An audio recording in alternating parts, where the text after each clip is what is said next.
تو اس لحاظ سے ہم ہمارے سرپرستین کو کیا ہدایت ہیں کہ بہتر سے بہتر ہمارے بچوں کو علم بھی ملے اور تربیت بھی ملے اور اچھا ماحول ملے۔ سبحان اللہ۔ ہم یہ نہیں کہہ سکتے کہ آج کے دور میں ہم طلباء کی بچوں کی تربیت علم اور تربیت جو ہے گھر میں ہی دیں گے، بلکہ اس کو اداروں سے جوڑنا ہی ضروری ہے۔ تو اس لحاظ سے ہم ہمارے سرپرستین کو کیا ہدایتیں ہیں کہ بہتر سے بہتر ہمارے بچوں کو علم بھی ملے اور تربیت بھی ملے اور اچھا ماحول ملے۔ الحمدللہ، بہت اچھا سوال عبداللہ صاحب نے اٹھایا ہے۔ تو اس کے لیے سب سے پہلے تو میں ناظرین و سامعین سے یہ گزارش کرتا ہوں کہ اپنے بچوں کے لیے چھوٹی عمر میں اسکول میں نہ ڈالیں، کیونکہ چھوٹی عمر میں اسکول ڈالنا یہ مناسب نہیں ہے۔ نماز جیسا حکم بھی شریعت میں 7 سال کے بعد حکم کرنا ہے جی، 7 سال کے بعد نماز پڑھنے کا کہو اور 10 سال کے بعد ان کو سزا دو نماز نہ پڑھیں۔ جی، تو شریعت میں نماز کا جیسا معاملہ بھی 7 سال کے بعد ہے، اور 3 سال، 3.5 سال، ایک تو 2.5 سال، جی، اس عمر کی بچی، میری اپنی بچی فاسٹ ہے، اس قسم کی بات کر رہی ہے، لہذا میں اسکول میں ڈالنا چاہتی ہوں۔ جی، جی، یعنی چھوٹی عمر میں بچوں کو اسکول نہ ڈالیں، کیونکہ چھوٹی عمر ماں کی گود بچے کی درسگاہ ہے۔ تو وہاں سے اس کو علم دیں اور وہاں سے اس کی تربیت کریں، اور ایک عمر کو، اچھی عمر کو پہنچنے کے بعد جو اپنا کام اپنے آپ سے کر سکے، ایسی عمر کو پہنچنے کے بعد اسکولوں میں ڈالیں۔ امام صاحب جیسے آپ نے بتایا کہ کم عمر، بالکل صحیح بات ہے۔ اکثر میں تعلیمی صاحب وسائل ہوں، ایک معلم ہوں، دیکھنے میں ملتا ہے کہ طلباء کو، بچوں کو جب چھوٹی عمر میں جو تربیتیں، بالکل چھوٹی عمر میں جو تربیتیں مل جاتی ہیں، چاہے وہ اچھی ہوں یا بری ہوں، جو تربیت بچپن میں مل جاتی ہیں وہ تا عمر ہوتی ہیں۔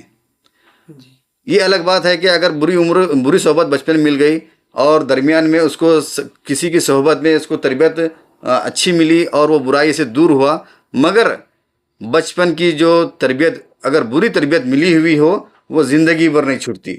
وہ کبھی نہ کبھی کہیں نہ کہیں ایسا ہوتا ہے کہ جو حادثہ ہو گیا کچھ، یا کچھ ایسے معاملہ آ جائے تو وہ پرانی جو بچپن کی جو تربیت ہے وہ واپس آنے کے امکانات ہو جاتے ہیں۔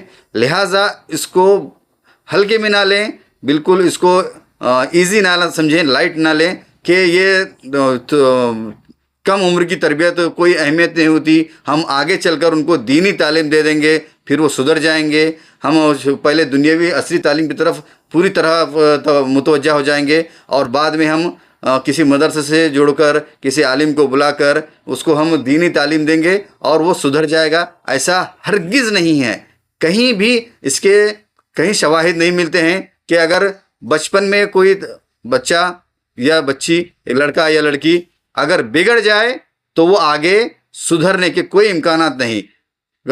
دینی ماحول یا اچھی تربیت ابتدا میں ہی ہونی چاہیے، صحیح۔ یہ میرا ماننا ہے۔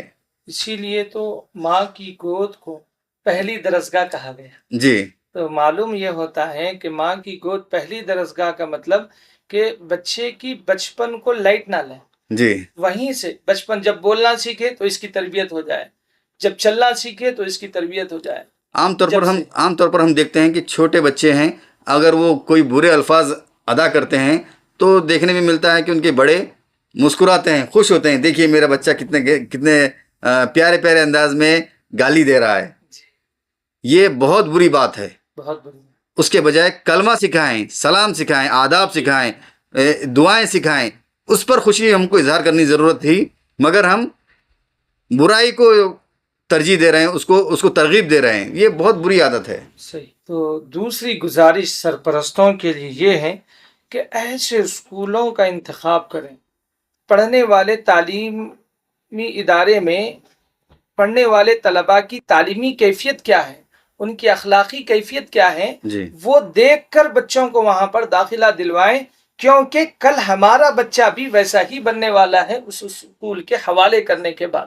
اس معاملے میں گورنمنٹ کا بھی ایک ریزولوشن ہے کہ جماعت پنجم تک جو اساتذہ ہوتے ہیں، حکومت کہتی ہے کہ وہ کم از کم ڈی ایڈ یا اب یہ نیا جو کورس چل رہا ہے DL.ED diploma in elementary education, کم از کم اتنی قابلیت اساتذہ میں ہونی چاہیے.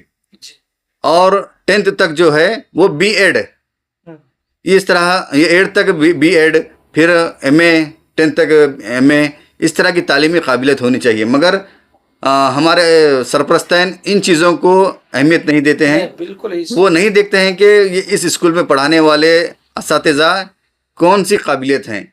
لہٰذا وہاں پر تقریباً اسکولوں میں اساتذہ کی جو فہرست ہے، جو اسٹاف کی فہرست ہے اور ان کی کوالیفیکیشن لگی ہوئی ہے، لکھی ہوئی ہے، جہاں پر وہ کیا کہتے ہیں ڈسکلوز کرتے ہیں، جہاں وہ عیاں کرتے ہیں کہ ہمارے اسٹاف یہ قابلیتیں ہیں، ان کے اندر یہ مہارتیں ہیں، جہاں پر وہ ڈسکلوز کرتے ہیں ہم اپنے طلباء کو وہاں پر اطمینان کے ساتھ داخلہ کرا سکتے ہیں. سرپرستوں کے لیے دوسری گزارش یہ ہے کہ ایسے ماحول والے اسکولوں کا انتخاب کریں جہاں پر بچوں کو گناہ کرنا مشکل ہو، یعنی گناہ نہ کر سکیں، اور ماحول اچھے سے اچھا ہو، جہاں پر بیٹھنے کے بعد بچہ بری عادت والا نہ بن سکے، جہاں پر بیٹھنے کے بعد بچے کو گناہ کے مواقع فراہم نہ ہو سکیں، اور جہاں پر بیٹھنے کے بعد بچہ بد اخلاق اور بری عادتوں کا اختیار کرنے والا نہ ہو سکے. ایسے ماحولوں میں، ایسے ماحول والے اسکولوں میں اپنے بچوں کو داخلہ دلوائیں تاکہ بچہ اچھا تعلیم بھی حاصل کر سکے اور اچھے ماحول کی وجہ سے، گناہ سے بچنے کی وجہ سے ایک اچھا قابل انسان بن سکے، ایک اچھا انٹیلیجنٹ اور فاسٹ اسٹوڈنٹ بن سکے. اسی لیے گزارش ہے کہ ایسے ماحول والے اسکولوں کا انتخاب کریں. جی بہت بہت شکریہ. سرپرستین اس بات کو سمجھ لیں اور اس چیز کو سمجھنے کی کوشش کریں کہ ادارے کا انتخاب جب ہم اپنے طلباء کو، اپنے بچوں کو ادارے میں داخلہ کروانے کے لیے ہم جب جستجو کر رہے ہیں اور کوشش کر رہے ہیں کہ کون سا ادارہ بہتر ہے، اس کے لیے آپ کی جو باتیں ہیں بالکل سنہری باتیں ہیں، اس پر غور کیا جانا چاہیے کہ علم، نالج کے علاوہ اخلاق، مورلز بہت ضروری ہیں، جو کہ ہمارے بچے جب بڑے ہوں گے، جو ہمارے کندھے بنیں گے، وہ مستقبل میں سماج کے لیے بھی مضبوط کندھا بن کر سامنے آ سکیں. ایسی صورت میں سرپرستین کے علاوہ ادارے کی بھی کئی ساری ذمہ داریاں ہیں، تو آپ ان کے لیے کیا ہدایتیں سامنے رکھتے ہیں؟